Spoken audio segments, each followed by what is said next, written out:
Greetings, हरे कृष्णा, ओम शांति। आज का topic है कोई आपसे कुछ बातें करना चाहता है। ठीक है, क्या है वो बातें? Let's connect to it. जानते हैं कि हमें वो बातें कितनी अच्छी समझ में आती है। वैसे तो हम रीडिंग करने वाले हैं दो ऑब्जेक्ट के साथ। यहाँ पे है ये टैरो और ये है प्यारी सी ओरेकल। ठीक है, टैरो प्लस ओरेकल का ये होने वाला है रीडिंग, यानी कि संगम। बस मोस्ट इम्पॉर्टेंटली यहाँ पे जितने भी कार्ड्स इन टैरो में हैं, लाइक 78 कार्ड्स, उसमें से कौन से कार्ड आएंगे कौन से नहीं, ये हम नहीं कह सकते। ठीक है, जनरल कलेक्टिव रीडिंग है, तो जो कार्ड आपके लिए बिल्कुल फिट बैठता है शायद दूसरे व्यक्ति के लिए फिट ना बैठे। एंड वैसे जब हम बात करते हैं कि स्पेसिफिक जो कार्ड्स होते हैं, मान लो किसी राशि को डेडिकेटेड या फिर जो राशि से कनेक्टेड होते हैं, अगर वो नहीं आ गई तो भी ये रीडिंग हम जनरल कलेक्टिव के तौर पे ही कर रहे हैं, तो इतना ध्यान दीजिए। आखिरकार टैरो एक टूल है गाइडेंस के लिए, लेकिन चॉइसेस हमेशा आपकी ही होती है, ये ध्यान में रखिए। ठीक है, चॉइसेस मैटर करती है, that is very important. Tarot is just a tool. Okay, तो करते हैं रीडिंग की शुरुआत। सबसे पहले हम लेते हैं इस टैरो को एंड करते हैं कार्ड्स की शफलिंग। ठीक है, यस, सारे कार्ड स्ट्रेट है बाकी देखते हैं हमें कार्ड स्ट्रेट मिलते हैं या फिर रिवर्स। पहला कार्ड जो आ गया है वो है 8 ऑफ चैलिसेस, कैंसर, स्कॉर्पियो, पाइसेस। ठीक है, दूसरा कार्ड यहाँ पे मिला है वो है 10 ऑफ चैलिसेस, कैंसर, स्कॉर्पियो, पाइसेस। चलो, काफ़ी सही शुरुआत।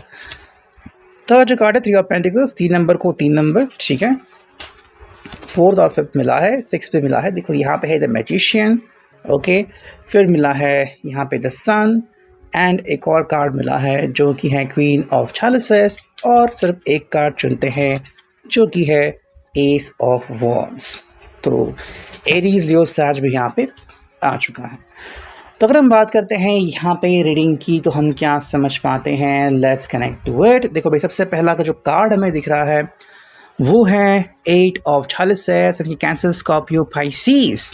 देखो, इस पर्सन को शायद ऐसा लग रहा है कि आपसे दूर जाना बिल्कुल भी एक सही ऑप्शन नहीं है। ठीक है, अगर वो आपसे खुद नाराज़ होकर चले गए थे तो बाद में पता चला कि नहीं भाई, ये तो मैंने बहुत बड़ी गलती कर दी।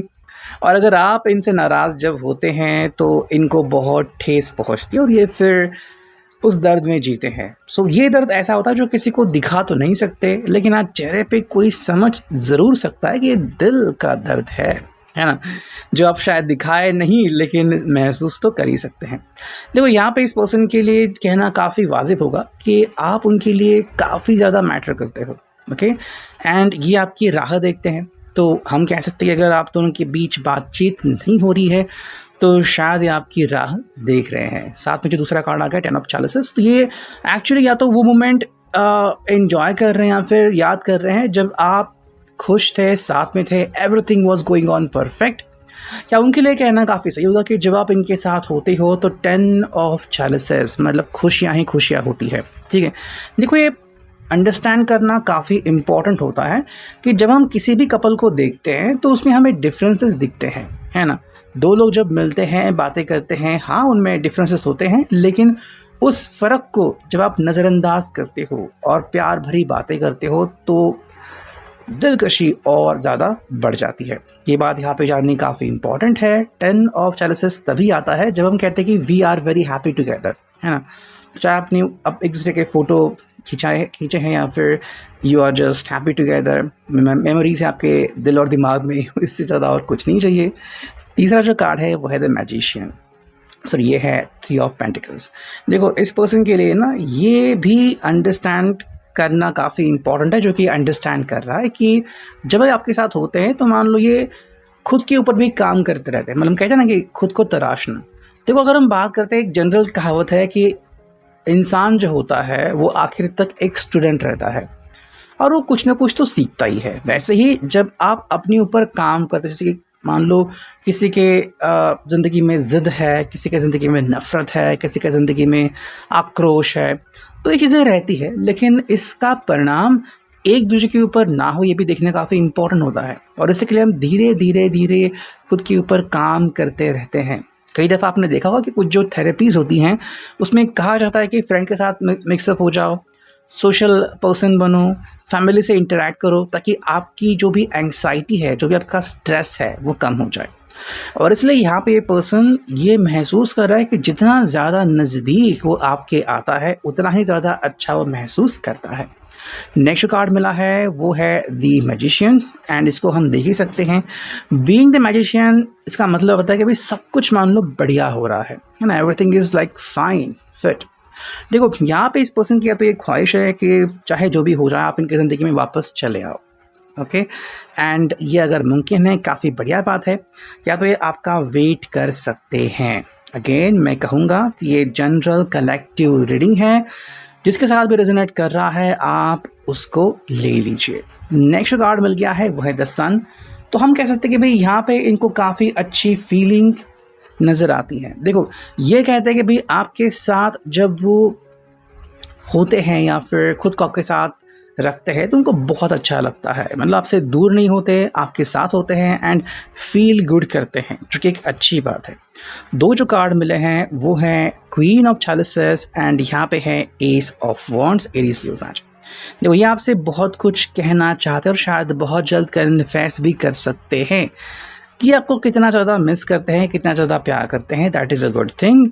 एंड एट द एंड हमें जो कार्ड मिला है वो है एस ऑफ वॉन्ड्स, कि भी आपके साथ एक न्यू बिगिनिंग करना चाहते हैं। न्यू बिगिनिंग मतलब कि ठीक है, आपको अगर लग रहा है कि ये पर्सन नहीं बदलता तो ठीक है, देखो बदल रहे हैं धीरे धीरे। हाँ, एकदम से नहीं बदलेंगे, धीरे धीरे बदलेंगे, लेकिन आप इनको एक मौका दे के देख सकते हो, ठीक है। ये मौका आप तभी दे सकते हो जब आपके दिल को सच में लगे कि हाँ अब सही समय आ चुका है। देखो ये आपके ऊपर डिपेंडेंट है एंड आपको ही मानते हैं। और आई थिंक जितना भी हम यहाँ पे रीडिंग कर रहे हैं ना, यहाँ पे कोई भी थर्ड पर्सन नहीं आ रहा, मतलब आप दोनों के सिवा इसमें कोई भी हमें नहीं दिख रहा, ना ही इनके दोस्त दिख रहे हैं, ना ही फैमिली मेम्बर्स, ठीक है। ये बस आपको ही अपने सामने रख रहे हैं।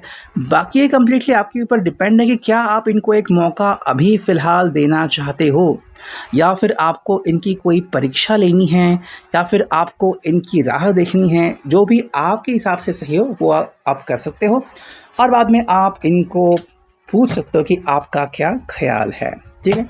अब देखते हैं इस ओरेकल को। जो पहला कार्ड आ गया वो है क्लोज बट फार। ये आपके दिल के बहुत करीब खुद को महसूस करते तो है, लेकिन शायद थोड़ी दूर है, ये बात यहाँ पे हम महसूस कर सकते हैं। नेक्स्ट है फ्री फ्रॉम कमिटमेंट। यस, ये आई थिंक कहीं ना कहीं शायद एक वजह बन चुकी होगी। ये पर्सन एक्चुअली करीब तो महसूस करता है, लेकिन कमिटमेंट शायद उसने अब तक अगर नहीं दी है, ये एक रीज़न है कि क्यों ऐसा उसको लग रहा है। नेक्स्ट अगर हम कार्ड देखते हैं तो देखो ये हैं मिरेकल्स अहेड। इनके हिसाब से भाई आपके रिश्ते में ये बहुत ज़रूरी है। अगर आपको लग रहा है कि मिरेकल्स नहीं हो रहे हैं, कब मिरेकल्स होंगे, व्हाट कैन बी डन, तो ये कार्ड आ गया है कीपिंग सीक्रेट्स लायर। हाँ, अगर आपको लग रहा है कि भाई इस पर्सन ने कुछ सीक्रेट्स रखे हैं, आपके हिसाब से ये झूठे हैं या फिर इनके हिसाब से वाइस वर्सा है, तो आप दोनों मिलके फाइनली बातें कर सकते हो। और नेक्स्ट कार्ड है वो है एपोलॉजी। शायद ये पर्सन आपको एपोलॉजी देना चाहता है कि भाई I am sorry about it, जो भी मैंने कहा या फिर जो भी मैंने किया। So with our reading, I hope it will resonate. See you next in the next video. Till then, take care.